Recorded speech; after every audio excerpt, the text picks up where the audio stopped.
شروع اللہ کے نام سے جو نہایت مہربان اور بے حد رحم والا ہے۔ اس آیت میں باہمی مشورے کو اہل ایمان کا طریقہ بتایا گیا ہے۔ اسی مناسبت سے سورت کا نام عاشورہ ہے۔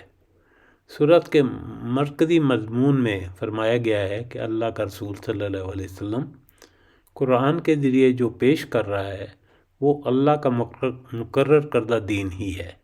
یہ وہی دین ہے جس کی وہی پہلے انبیاء علیہ السلام کی طرف بھی کی گئی تھی۔ نبی صلی اللہ علیہ وسلم کو ہدایت کی گئی کہ تم اس پر جمے رہو اور اسی کی طرف دعوت دو۔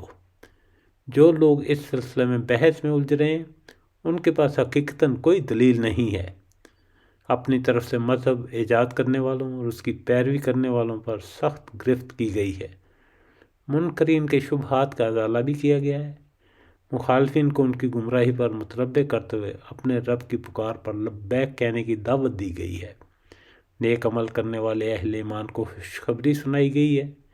ایمان والوں کے اوصاف بیان کیے گئے ہیں جو باطل اور حق کے اس کشمکش میں ان کی سلامتی اور کامیابی کی ضمانت ہیں۔ حامیم عین سین قاف۔ اللہ تعالیٰ جو زبردست ہے، حکمت والا ہے، اسی طرح تیری طرف سے اور تجھ سے اگلوں کی طرف وہی بھیجتا رہا۔ آسمانوں کی اور زمینوں میں تمام چیزیں جو بھی ہیں سب اسی کا ہے۔ وہ برتر اور عظیم الشان ہے۔ قریب ہے آسمان اوپر سے پھٹ پڑیں اور تمام فرشتے اپنے رب کی پاکی تعریف کے ساتھ بیان کر رہے ہیں، زمین والوں کے لیے استغفار کر رہے ہیں۔ خوب سمجھ رکھو کہ اللہ تعالیٰ ہی معاف فرمانے والا اور رحمت والا ہے۔ اور جن لوگوں نے اس کے سوا دوسروں کو کارساز بنا لیا ہے اللہ تعالیٰ ان پر نگران ہے اور آپ ان کے ذمہ وار نہیں ہیں۔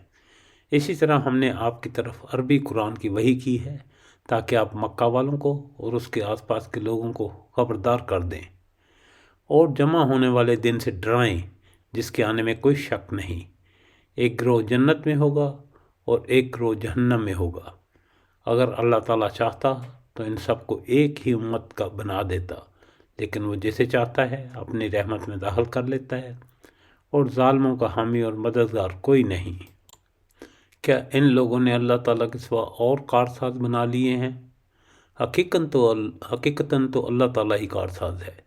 وہی مردوں کو زندہ کرے گا، وہی ہر چیز پر قادر ہے۔ اور جس چیز میں تمہارا اختلاف ہو اس کا فیصلہ اللہ تعالیٰ کی طرف ہے۔ یہی اللہ میرا رب ہے جس پر میں نے بھروسہ کر رکھا ہے، جس کی طرف میں جھکتا ہوں۔ وہ آسمانوں اور زمین کا پیدا کرنے والا ہے۔ اس نے تمہارے لیے تمہاری جنس کے جوڑے بنا دیے ہیں اور چوپایوں کے جوڑے بنائے ہیں۔